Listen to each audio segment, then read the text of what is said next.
Hi, welcome to Strength Coach TV. I'm Anthony Renna. This is the show where we take you inside some of the country's best fitness facilities, give you a tour, and sit down with the owners, talk a little bit of shop. Today I'm heading out to Islip, New York, in Long Island, to Sports and Fitness Performance. We're going to hang with my buddy Frank Dolan. Frank's somebody who's been in this business for a while in terms of his dad owned big gyms in the 70s and 80s, sold them, got back into it in the 90s. Frank started working for him in the early 2000s after college, after he was playing some professional baseball in Italy. But Frank's kind of got a lot of experience just with working in the big box type of a gym, starting his own thing within that gym, then going completely on his own. He's done a lot of coaching, and he's really tried and experimented with a lot of different things. So lots to learn from Frank. So let's head out to Islip, New York, to Sports and Fitness Performance. Hey guys, welcome to Strength Coach TV. I'm Anthony Renna. I'm with my buddy Frank Dolan here in Islip at Sports and Fitness Performance. Frank, thanks for doing this, bud. Sure, no problem. We've been talking about this for how long since you opened? How long have you been open? A long time. We've been open. We're going to be 7 years next month, April. Wow. Yeah. And so, you know, the first iteration of one of our favorite words of Strength Coach TV, I was around that time, and I was like, oh yeah, I'm going to come down here. So right. But now you're established finally. So right. Took 7 years. Frank, what's the square footage here? We're in 3,000 square feet here. Okay. 3,000. Awesome. Just a little under. But just right about 3,000. What do you pay? Now, you have this parking lot. It's only yours, right? It's not. There's actually 2 spaces up front, and they actually share that with us. Oh, but one's a dog groomer, mostly drop-offs, so it's really not an issue. Yeah. And then there was a mortgage company up front, which was kind of off hours from what we were doing, so they were during the day, and they're actually no longer there. So now we don't have that problem. Okay, cool. Staff, how much staff? We've got 4 coaches. 4 coaches, and that includes including me. Yeah. Oh, all right, beautiful. Tell me a little bit about the member. I mean, I know you work a lot with athletes, so is that mostly who you're working with? Yeah, it's predominantly, especially, it's kind of seasonal in a way. So mostly during the winter and fall and spring, that's going to be mostly our high school athletes. And then during the summer, it's our college. And we have a few professional and like high-level collegiate players that come around in the summertime. So the demographic kind of shifts a little bit. We do have flanker markets like our adult membership, which is mostly predominantly group training. And then also athletic development, which is our 8 to 13 age range. So we do attract the adult population. Well. Do you know what percentage that is? Probably from the amount of people standpoint, it's probably about 40%. Oh wow! From a revenue standpoint, it's much lower than that. Yeah. There you go. See, and it's funny because we always talk about, and we're going to talk about this when we sit down, about all the seasons, because that's the hardest, the biggest challenge you probably have from a marketing perspective and getting them back in here. Yep. Sure. But we always think, you know, hey man, the money's in general population. A lot of people, and for you, it's kind of, it's funny, it's a little bit of the opposite. It kind of keeps a consistency throughout the year. That's the key. You know, having some kind of, people that are going to be coming back on a regular basis, where we know the kids are going to be seasonal in a way. We've tried a lot of different methods to try to keep them long term, have remote coaching. We've kind of got some of that figured out a little bit, and it's definitely going to be better going forward. But the one thing that the adults just do provide for us is that constant, consistent membership, and they're great to have around as well. You know, I think if I had to label that demographic, it surely isn't somebody who's going to a Retro Fitness or a Planet. Not that there's anything, I don't want to badmouth anybody here, but they're definitely a population that wants to train more athletically. They want to be a little more aggressive, but then also safe in their programming. So I think they do also like having the athletes around. That's another, big bonus to certain times of the year. It definitely gets a little bit more energetic and exciting around here, and that the kind of constant change of athletes coming through definitely keeps it fresh. Yeah. Sure. What about membership types in terms of, group training, semi-privates, one-on-one? What do you got going? That primary market of the high school athlete, especially through the winter months, that is going to be predominantly semi-private, either 4 times a month or 8 times a month. Okay. And then they get unlimited group training with that. So taking, obviously the ideas from Alan Cosgrove and what they're doing out in California, and Alan helped me tremendously when I first got open here, and his ideas, and then just generosity and, being able to pitch in and help out. That definitely drove a lot of what the market, what we wanted to be focused on with that market.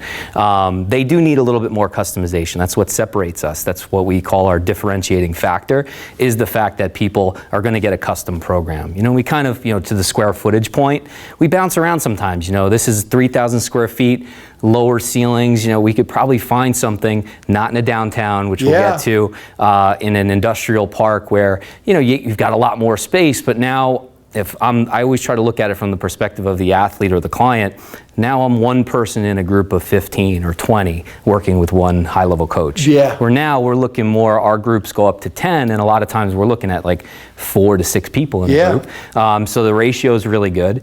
And then there's some busier times of the year where it's consistently 10 to 12 people. Yeah. We try to cap it at 10. But then we know that they're checking in at least once a week with that coach, or potentially 2 times a week. Kids coming off injury, post-rehab, that kind of stuff, we really encourage them to be doing more semi-private. And then the idea is that they don't have to stay in semi-private, right? It's not like we have to lock them into some long-term contract, which when I first opened, and I know it's probably not, out of some advice I was given, doing a 3-month and an annual contract is probably more of a better business move, but I live in the community. If somebody's having financial trouble or something happens, am I gonna really be chasing them down? Well, you signed a contract. I don't, I know that's probably not the best way, but that's just the way that feels right for us, and it's worked. Probably after the first year, we got away with those. We did away with those contracts, and we went month to month. We said, you know what, we have to prove to you every month that it's worth it.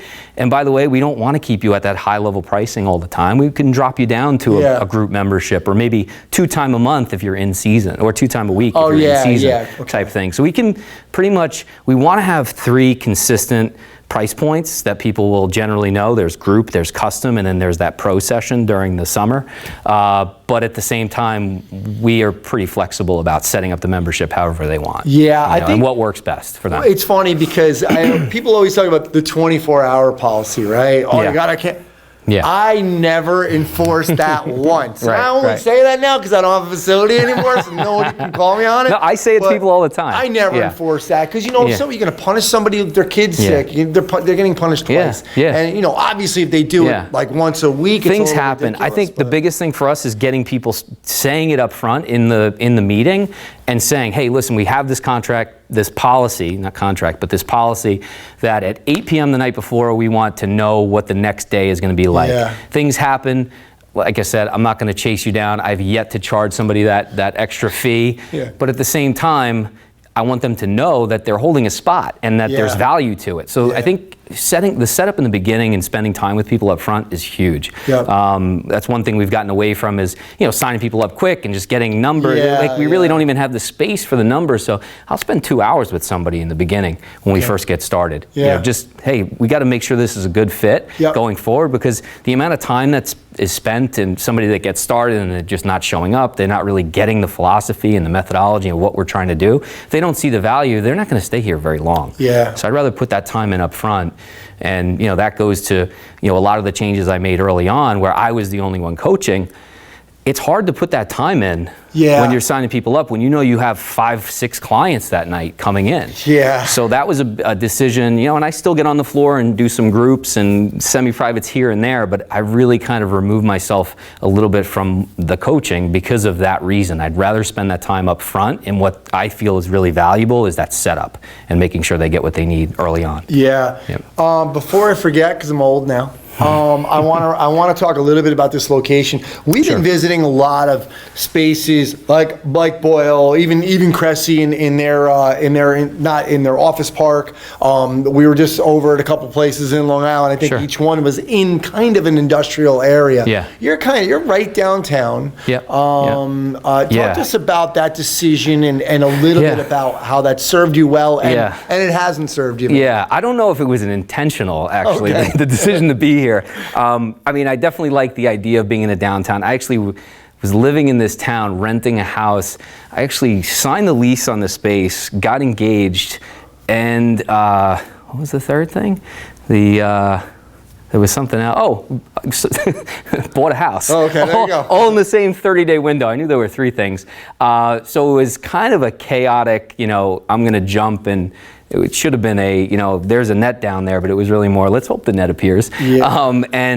It did. I mean, it wasn't an easy time getting started in here, but the decision really was, I was walking around. I was actually working in a family business. It was an 18,000 square foot health club.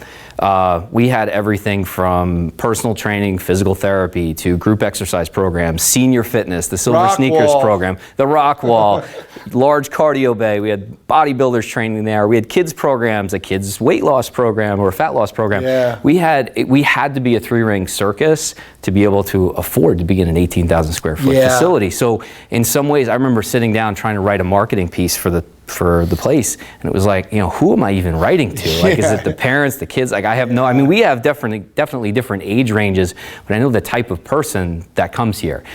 This was a completely different thing. From Zumba classes to, guys throwing weight around. So that was really probably a long process from, kind of figuring out that I was going to leave a family business, which is a very tough thing, to, actually taking the steps to do that. And I was renting the house locally. I was walking my dog in the area and just found the space, called the real estate person, and it started the ball rolling. We had, a couple of issues up front with, just trying to, figure out who was going to do what in the space. This place was it was a disaster when we got here. It was an old print shop, so the concrete was completely chopped up. We actually had a buddy of mine had to come by, and he does self-leveling cement in New York City. So I actually got a real good deal on, which is typical in New York, apparently. In Long Island, they all got guys. It was like, we were going to call this place Off the Truck Fitness. So it was a good deal. It was all above board, nothing under the table. So they came in, did the self-leveling cement. For anybody looking to get into a space, one of the things you can do in that situation is you can get concessions back from the landlord. So I was able to get a few months rent in addition to what was already offered, because I was kind of getting into the space at a time where landlords were kind of desperate. There was definitely a little bit of a scramble during that time period. You were improving the building, not just for your space. Right. So you were putting in something that was just going to benefit you. Right. It was doing something. If I leave, that now his building is completely redone. The bathrooms, the flooring in the lobby, a lot of different things got redone. So that kind of leads to a lot of other issues that we had up front with the town and getting permits. So there was the landlord had done some work. There weren't permits. Someone was trying to get the space for a gym. They got denied by the town. Then we end up getting the space. We got approved because of they liked our use, which was smaller groups. It wasn't a health club. So it made sense. But at the end of the day, they're the ones that kind of blew the whistle, and we got a stop work order. We ended up paying triple fees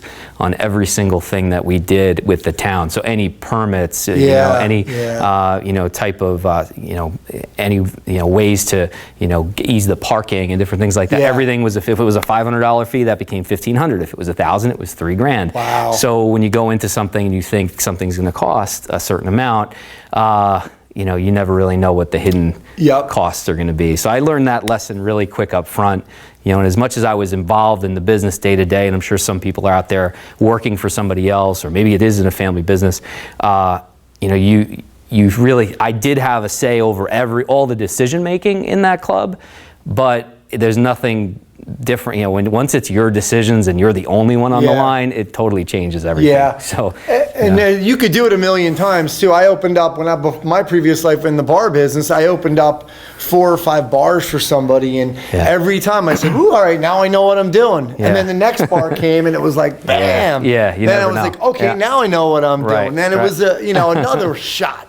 And finally, I said, "I don't really know what I'm doing, so I'll never know." So, because something always does come up, you just kind of react to it differently. So, good stuff, Frank. Let's get a little tour here, and then we'll go and sit down, and we'll talk some business. Sounds good. All right, so when clients come in, they'll obviously come through the front door, and this is our kind of reception lobby area. We have, typically, I don't staff somebody sitting here all day. We just don't have that kind of volume at the moment where we really need that kind of thing. But it is nice, I think, even if somebody's not there, to have kind of more of a formal lobby. That may change for me. You know, we might, this is a lot of square footage in here that could potentially be used for training space. We check them in. So the coach will check them in. We don't have any open memberships at the moment where people can just come in on their own. So right now, what they'll do is when they show up for the class, there's actually a feature on MindBody, which is the software we use, where if they have their location services turned on, it'll actually automatically check them in when they come here.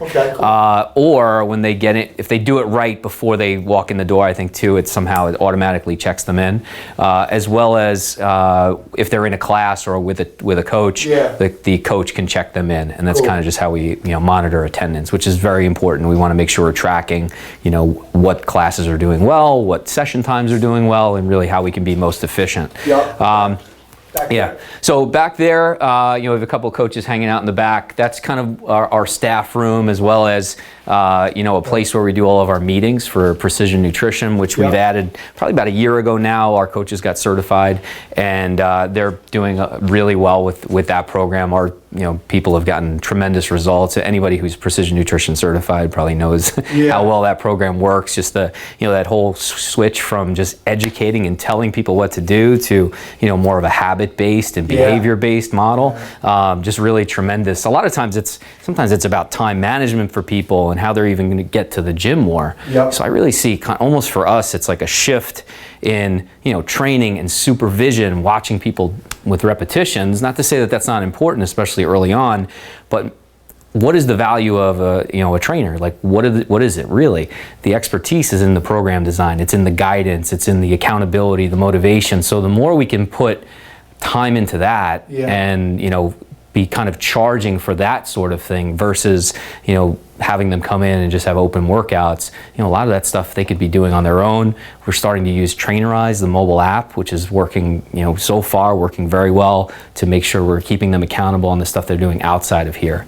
So not to talk too much on this, but it's almost like 85% to 90% of what we do is perceived as, this track of training that's happening in the facility. I think the shift over the next few years should really be into that expertise, and if we don't have as an industry, I think things where we can be touching people outside of the gym and outside of in their experience and creating an environment and support system there. I think we're going to lose those people because who knows what's coming along with technology and different things. So so this is this is kind of an area we don't have a lot of parents that stick around and hang out. Usually the TV's on. Sometimes some younger siblings will hang out and do homework. You'll see some of that at times. My initial idea was this was going to be a hangout. I had a PlayStation, the big screen TV in there. We had like this whole setup, what I thought it was going to be, and nobody hung out. So I put the TV on the other side, and we use it for monitoring timing and stuff like that more now instead of entertainment purposes. Any thoughts of kind of obviously this is not a structure bearing wall, right? No, it's not, and that could potentially at some point come down. If you felt like like a warm up area. One thing I always was like, I just something in my mind just always that barrier between and if it was busy, having somebody foam rolling with their like butt in the air when somebody walks in the door, that kind of doesn't really sit that well with me. But hey, maybe a railing or something like that could work. I see the bathroom behind you, Frank. Shower. The shower idea here. Did you decide no? I went demographic or no shower. That I think probably just early on, just doing the results fitness stuff and the way Alan kind of talked about it. And it made sense for me because I was in the health club and I saw the percentage of people who were just coming in, even in the 18,000 square foot facility. And we had, 5 showers in the men's side and the women and 5 on the women's side.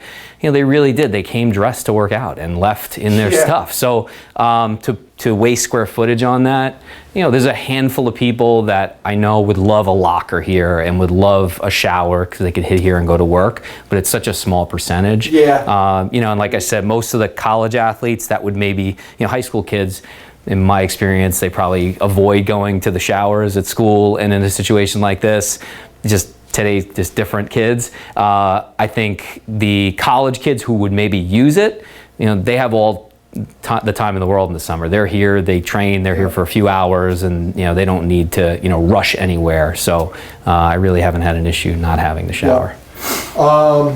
You got a refrigerator here. You guys are working on the honor system pretty Yeah, good. the honor system. That's definitely not a big revenue source for us. Yeah. But do you think it could be here? I mean, you got a lot of kids in here. I think it could be. I think it could be. One thing that, just from my experience in the other facility is you've got to, I would think if you're going to do something on a bigger scale, you'd have to staff it. Yeah. So to me, to put somebody in a role where they've got to, be there, we don't have that kind of volume. So yeah. I just practically speaking, to invest in something like that with the amount of people that we have coming through here day to day, like I said, I don't want to be the 15 to 20 people in a class place. So we're not really doing that kind of volume. I could see maybe, shakes that they would make for themselves, like self-service kind of situation, but I wouldn't do a juice bar or anything like that. All right, let's check out. All right, cool.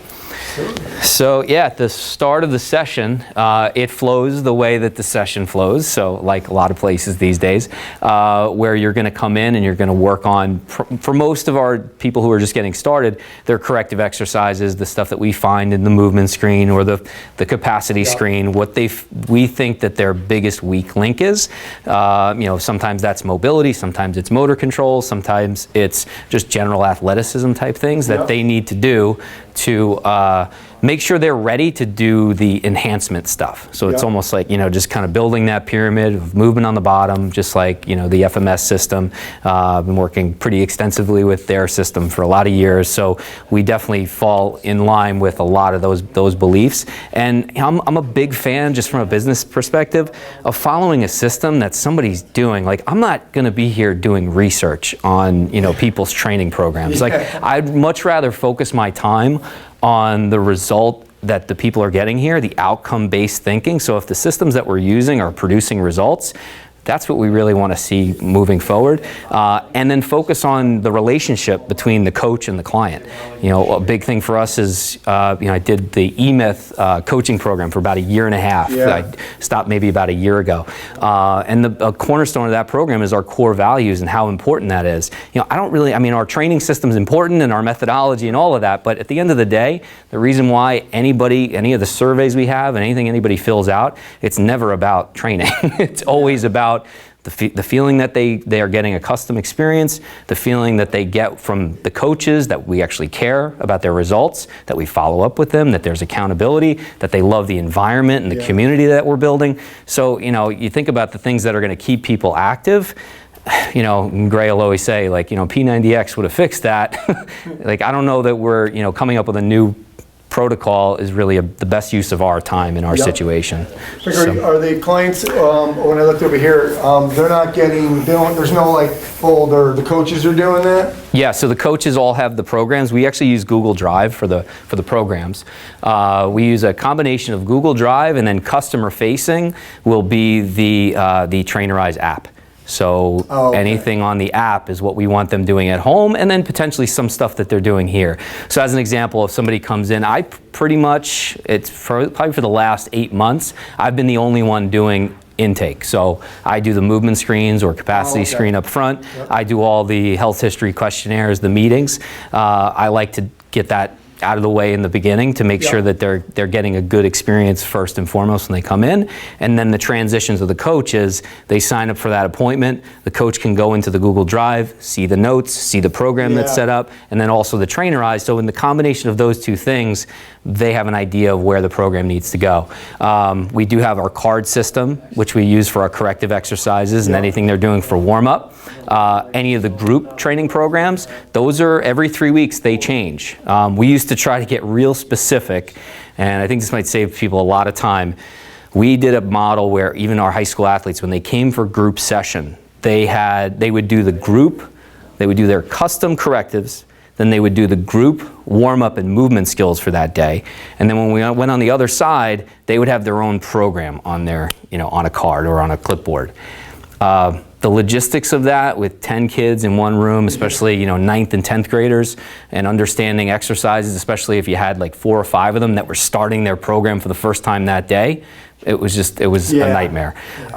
So I think you're, you know, use one of those old expressions, you know, you're kind of throwing the baby out with the bathwater if you're trying to give people a custom experience in a class situation. You can do it, but I think you should have kind of like and you think about it, especially with athletes, if I have a training cycle, it's going to start at the end of the fall season, it's going to run through the winter to prep people for, say, the lacrosse season.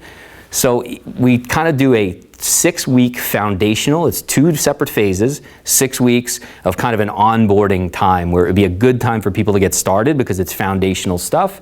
And then we go into more of a strength power and then an explosive power and, you know, kind of through the entire cycle. Now, if the kid doesn't have a spring sport, they just repeat the cycle again. So, but obviously with maybe more advanced exercises, but the movements stay the same. And the coach can kind of manage the room that way. So they're getting custom correctives, they're getting whatever speed training and movement training they're doing for that day. And then on the strength side, they're going to have, that's the program for that week.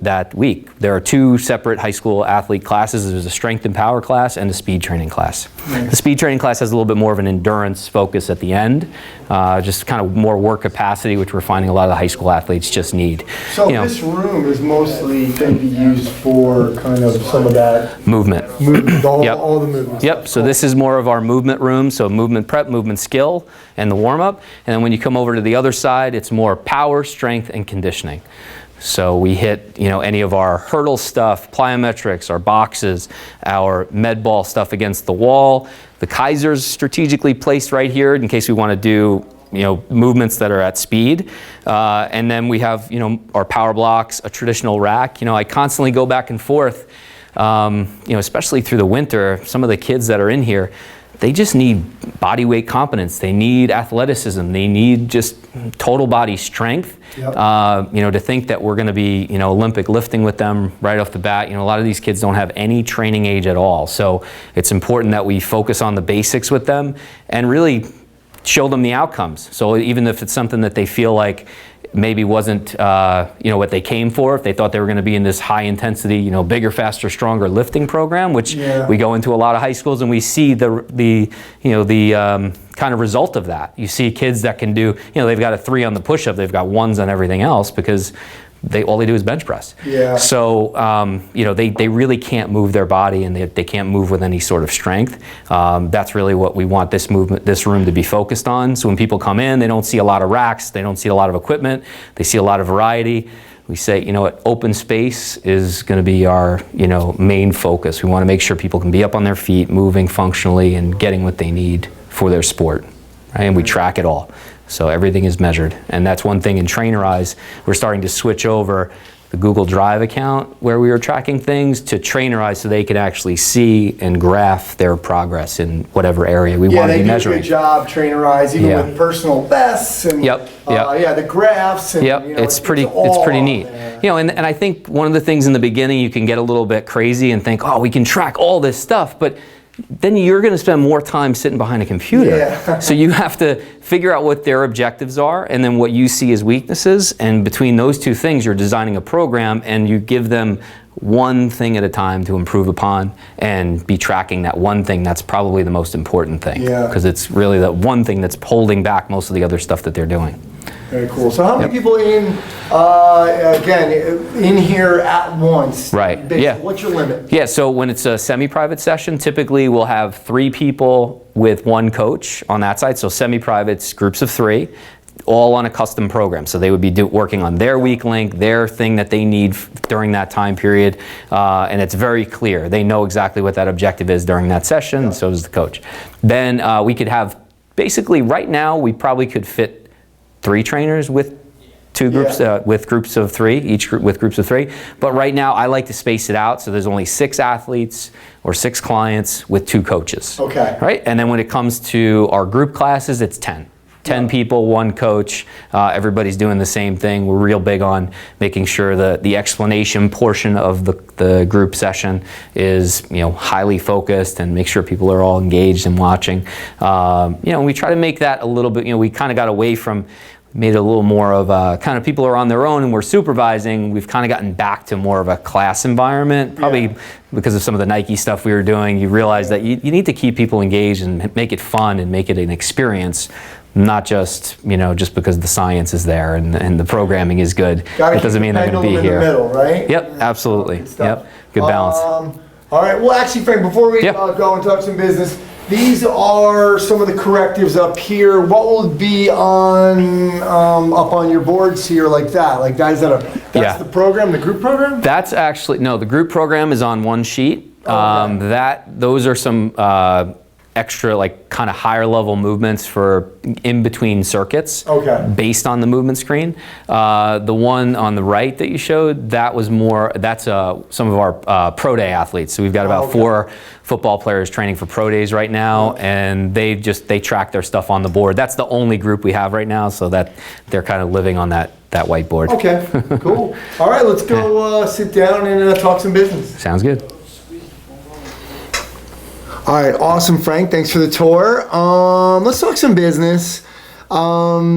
Let's talk a little bit about first just the different revenue streams. I remember I came down here, when you first were using, or you had been using Trainerize for a while, and this isn't an ad about Trainerize, just more about that online, that communication when they're not here that you feel like is super important. So I want to talk about that a little bit and how that's going to change what you're doing and how you think it's going to change the future. And then we'll get into maybe a little bit of the nutrition coaching. Right, sure. I mean, I think, part of, and you were part of that project, I think what opened my eyes was when we worked on the Nike training app. And you just see, the scale of something like that, how it can impact so many people. And whether or not the programming isn't like working with a coach, but they got pretty close to it, the way the exercises were adapting and certain things. So it kind of got me thinking, if this is how it is now, what is it going to be, 5 years from now? And that's really what got me thinking. And again, back to the value. And I think it's, kind of goes back to Alan's stuff about, where is the value in training? And is it, one-on-one where, all those years in the health club, I was training somebody for $90 an hour. They came every Tuesday night. Was that really the best, use of their money? Was that the most cost-effective way to do it? Probably not. Where if somebody lives close by, they could come here and they get access to the unlimited classes if they come for semi-private training. So they're sharing the time with the trainer during their custom session. Then they have this other training that they can come to get the volume they need, right? So it's kind of like you have your really custom stuff, that the objectives you need to hit at least once a week so the coach is seeing you and you have that really high level care. But then you also need, like this one tennis player comes to mind, every Tuesday night, $90, but the rest of the week, what was she doing? So, you need a volume for training effect. I think that is going to people are going to start to realize that, especially as more of these boutique places open up. And that'll be more of the value is, who is actually designing your program? Is there accountability? Are you reaching outcomes? And I think you can do that through the technology. And that's the thing is, you're talking about when you were doing that, but that was 10 years ago. Even when I opened 5 Iron, I was making a web page. I had all the videos. I was making a web page for people. I would do like a 3-pack or a 6-pack. Because I had a lot of people in my area that said, hey, I have a gym in my house. I'm already a member of a $10 a month gym, and I just want a program. And my whole thing with that was like, why am I saying no? Like Alan, and bringing up Alan a lot today, Alan used to say, if somebody calls and asks about the gym, they would always say, well, what are you looking for? We do Come that. Up with something. We do that. And for me, it was like, why am I throwing this money out the window? But at the time, it was so bulky, and the technology wasn't really there. Now it's like, it's just, they're streaming it. It's crazy. To be honest, I was actually a member. I joined Trainerize early on and got off of it because it wasn't really there. It wasn't something people would use. And even now, there's still, even as easy as it is to open up and use, there's still people that, the kids, they're going to be afraid of it. People are busy, and I think that's the other, you're competing. I always feel like I'm not competing with a gym down the street. I'm just competing with time. I'm competing with television, Twitter, Facebook, whatever people do.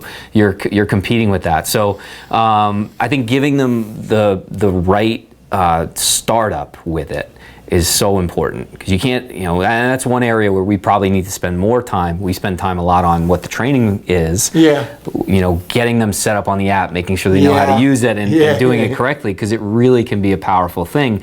And they feel like now, even the messaging feature, it feels like you're right there with the coach. There's even, some people would find this a little creepy, but even after a workout, if they PR something and they check in, like I'll actually get a notification on my phone. I get it on my watch. And it's like, it could say, hey, good job. It's like, well, where, is Anthony outside? So I think that's, and then there's also that side of time management, like how much time can you really put in, and how available as a trainer can you really be at all hours.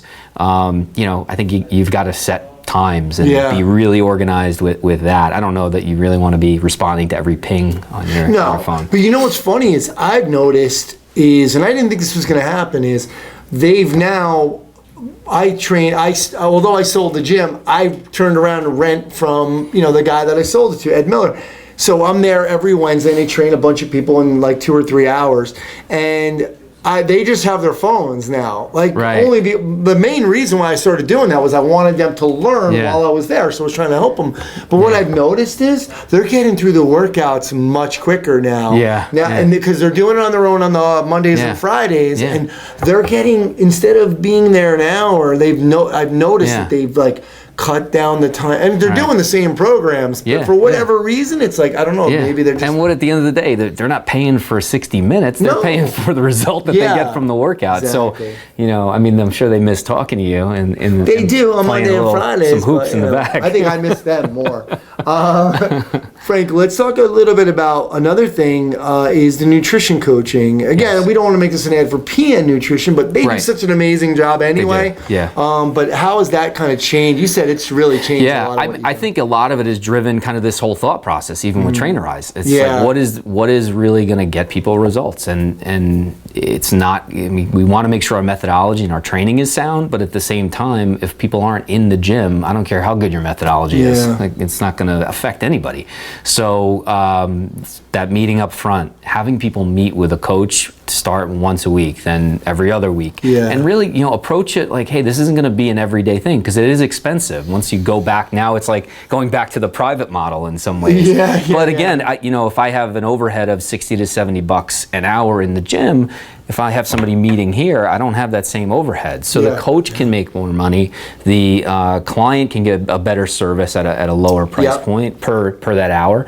It's a really nice supplement to everything they're doing. And as I mentioned earlier, sometimes it's not even about nutrition. It's just the fact that they're getting a meeting. Maybe it's once a month, and they're checking in. They have someone to be accountable to. I've had business coaches. I worked, as I mentioned earlier, the E-Myth program, 2 times a month. I worked with Debbie Cohen years ago, who was my business coach for 6 years. That was, I made up the assignments. What was that about? It was really the accountability and having someone to bounce that stuff off of. And there was never a moment where she was pushing me to make decisions or anything like that. It was all kind of asking the right questions, and that's really what we see in that nutritional meeting. The best part about it is when you meet with a parent and an athlete, and we turn to the kid and ask them what they want. And the parent doesn't know what to do, and then they realize, like, hey, that's maybe a little bit more of a healthy relationship if they were the one that pushes it. So we don't deal with, at least I don't know that we deal with that crazy psycho sport parent as much as maybe some other places, because we're very upfront and we're very much focused on the individual who's doing the training. And it's one of our core values is care. It's an inclusive environment. It's treating, we have our hockey player, Matt Anderson, who plays in Sweden professionally. We treat him the same way we treat every single client that walks through the door. Like, that's just what we want our coaches doing. And I think that's what people feel. Yeah, good stuff. And another side note was, and we've talked about this before, is giving your staff an incentive to make a little extra money as well, without just the training, and they feel like they're part of what's going on here as well. Definitely, yeah. That was one of the E-Myth process. Probably came out of we do these professional development meetings. So I meet with each coach once a week. It's a significant amount of time on my part and on the coach's part to sit down once a week and go through not, how is Sally doing on her program, or, and those things, maybe we call that like the admin part of the session, of the meeting, but really more, what is it that the business can do, or what can I do to have this make sense? I feel like in some ways I'm kind of, I teach out at Hofstra University in Suffolk. I feel like I'm trying to prove that you can make a career out of this in some ways to younger coaches coming up, because I think a lot of them end up going into something else because they can't figure out, how they're going to make this work without maybe owning their own place, or, but then that comes along with other challenges that maybe people, they don't want. You don't want to be checking the books every day, being fiscally responsible, and having to worry about paying rent every month. You could be a really good coach and just focus on going all in on there. For me, I kind of realized that, like, I can't, as I mentioned earlier, I can't continue to do the best job I can on the floor and meeting with new people and running the business. It's just not going to work. Absolutely. I kind of took the teaching job almost as a way to get out of the facility. I saw Michael Gerber speak years ago, and that was one thing he said was, move 6 blocks away. I tell everybody that. And to a certain extent, you got to take that with a grain. The best thing you can do for your business is move your office six blocks away from your business. That was cool. And just check in, because then you set yourself up. Not to say that you want to remove yourself if you love coach, because I do love it and I love being around the people. And there's certain situations where you financially just can't afford to do that. Yeah, of course. That, like, a lot of years early on, that's something that you want to make sure you're doing, so that you're setting yourself up so it doesn't have to rely on you. So you can go away on a vacation. You can have something happen if you get sick, God forbid. So those things do happen. Frank, let's finish up with just one last, kind of, not, oh man, I wish I would have done that, but like some things you might have, maybe one thing that you might have done a little bit differently. That's always like the cliche is like, well, I wouldn't be where I was if I didn't do, and there's there's such a like dichotomy in this business. I feel like sometimes I feel that way, or and other times it's like, no, but that's really a stupid thing to say, because it would have saved me a whole lot of time if I had done something differently. I would have to say, I think early on, as I was making the transition into here, probably a few years before that, and I was younger, and I had, a lot of, because I was in that health club, I had a lot of opportunities early on to go and get quality education. That's where we met at Athletes Performance at the time, and going to different business seminars and things like that. I had a lot of opportunities there, but I think that I definitely had I was a little naive in certain areas. And it's taking things to extremes. It's like saying things like move 6 blocks down the way, but you also have to make sure you can afford to do stuff like that. I think I probably made more just not really having financial educate. Like, I didn't really understand how the books work and how to plan to make a profit, which is like, when you hear that, it's like, that's so logical that you would set things up and you need to get a certain amount of members and you can only spend X amount of money in that month. But for some reason, when you're kind of thinking, I'm just going to grow, you get to a place where you're just growing and you don't have any extra profit. There's no profit left over. You're just adding more cost, and you're getting bigger and bigger. And I kind of came from, you would think I would have learned my lesson. I was in 18,000 square feet, and then went to a smaller location because I didn't need all that other stuff. 70% of my day was on billing issues and membership stuff that wasn't training and nothing I wanted to be dealing with. But then to almost like come full circle and go back to that, it's kind of funny. But you need, I think, just maybe going and taking business courses, and not just the ones that are about the pie in the sky dreaming and vision stuff. I mean, that stuff is all great, but that's the predominance of the business stuff that's out there. The meat and potatoes, like accounting, like really getting in there, and you have to understand your books. And you have to understand the numbers. You can't. That's one area, and even Michael Gerber will say that in his book. That's the one area you have to be on top of. You can't delegate your finances. That's not an area you can. I think that people do tend to say, oh, you get a bookkeeper and do all these things, but at first you really should learn how to do it. And there's a difference. But if you don't learn it, you don't understand it, and you still should be reviewing reports. So the bookkeeper is just going to put the numbers together. The reports are going to tell you the health of your business. And kind of on that same point, I think the other thing too is we make emotional decisions a lot. I definitely do. I still do it, and I try not to. But you got to go not on your gut or what you think is happening. You've got to really go and do a survey. Find out what people actually want. Call Ask people. What do they actually, you know, it's like so logical, but you don't take the time where that could be really valuable information. You know, what are the numbers saying? Not what you think is happening. Because a lot of times, you know, we've done, even in the other gym, you do a major renovation, you spend all this crazy money, and like people talk about it for a week. Like, was that a good decision? You got to make educated decisions, very objective decisions, not, you know, not wrapped up in ego or, you know, and it's hard. It's not easy to do that. Not wrapped up in those things, but what makes the most sense so that you can do the things you want to do. And I think it kind of comes back around to a lot of the stuff, to mention Alan again, but in his workshop, it's what do you want, how do you want to design what you want every day, and then from there you build around that. But you've got to have that kind of North Star first to be shooting for. Absolutely. All right, awesome. Well, we've taken enough of your time. Frank, thanks so much for kind of sharing all this stuff, because obviously it's important for people who want to, you know, open their own place. And I was thinking of this when you were saying this, like, we're trying to encourage people that you can make but also maybe we're hopefully we're discouraging some people too, because it's not that easy, and it's a lot of work, and you really got to be amassed in it, and you really got to focus on it, and otherwise you end up like me and you got to go around videotaping people. All right, Frankie, thanks again. Thanks, man. Yep, it was awesome. Thank you.